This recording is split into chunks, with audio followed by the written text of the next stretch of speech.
Hello friends, welcome to Creative Medicine. In this lecture, we will learn about. Hello friends, let us now learn some important points about the umbilical cord. The length of umbilical cord is 40 to 70 centimeters. Umbilical cord has two arteries and one vein. Okay. So actually during the formation there is two umbilical arteries and two umbilical veins. But only left umbilical vein is the only vein that remains or that is left. Whereas right umbilical vein will disappear. Okay. And if you see the structure of the umbilical vein, umbilical cord. Okay. So this is the umbilical cord. Okay, these folds which are present over the umbilical cord, they are called as folds of Haboken. They are called as folds of Haboken, and we have two umbilical arteries and we have one umbilical vein. Okay, this is an umbilical vein. These are two umbilical arteries. And the whole umbilical cord here is covered with a gel-like substance called as Wharton's jelly. Here, the whole part of this umbilical cord, this is covered with Wharton's jelly, which is a derivative of mesoder. So, if you see, let me label the parts. So, this is the umbilical arteries. We have two umbilical arteries, and then we have one umbilical vein.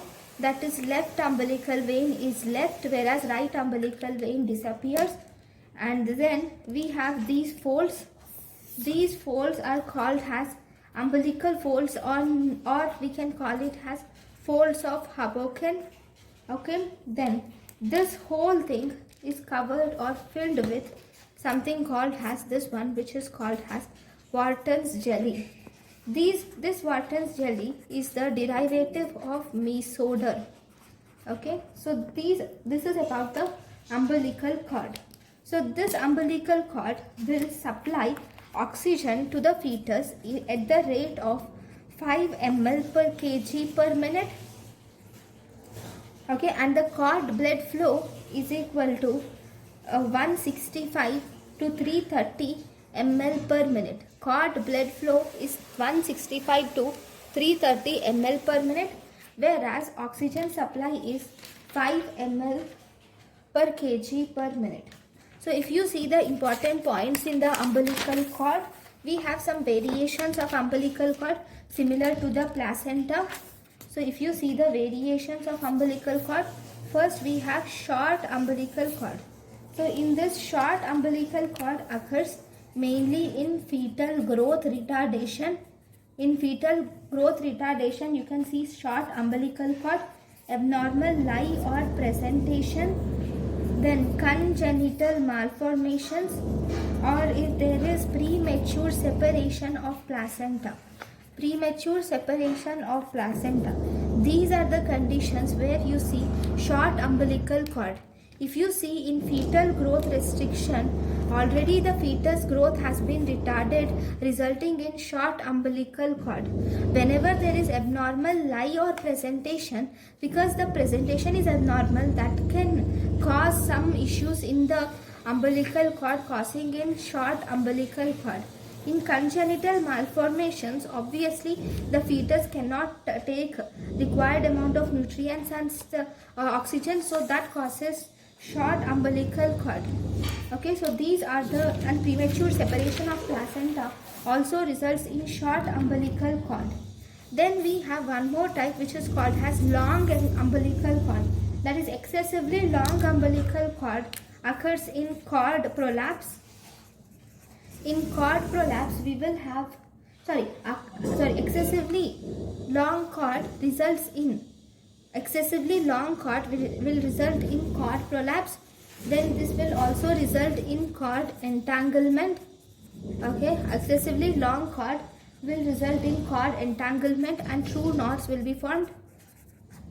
And excessively long cords will result in fetal distress and fetal anomalies. So if you see, even this is wrong. Okay, let me draw these pictures again. Okay, I'll just draw the pictures and I'll explain you. That would be better rather than explaining in air. Okay, so these are the two uteruses. Okay, one stage is when you will have short umbilical cord. So this is the short umbilical cord and this is the baby which you see. Okay, because this is very short umbilical cord, okay, the baby might show abnormal life. Okay, the baby might have abnormal life because of this short umbilical cord. Because normally if it's long umbilical cord, the baby can rotate itself in a better way and it can go to the vertex presentation and good life.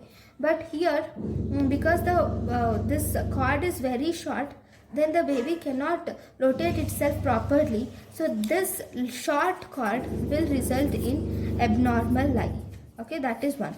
Because the cord is short, the nutrients or oxygen which goes into the cord are restricted. So thus it causes fetal growth restriction. These are the results of the short umbilical cord. Because of short umbilical cord, this will cause fetal growth retardation, and because of short umbilical cord, it will also result in congenital malformations. Especially it results in congenital malformations because of growth retardation and also because of short cord. And because the cord is short, it will result in premature separation of cord.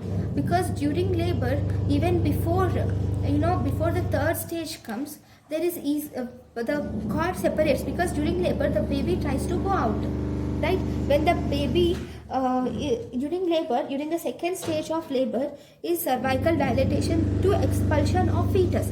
Here the cord is short, so the cord will not, along with the baby, the cord will also come out. It won't go till the third phase, right? So that results in premature separation of placenta occurs because of the contraction of uterus, and being short cord, the pull of the fetus which is going out of the uterus. All this will result in premature separation of the cord. Okay, then what about the causes of long cord? See, this is the baby. Okay, this is the baby. And, right, this is the baby. Right, in this baby, now there is cord is very long. Okay, this long cord.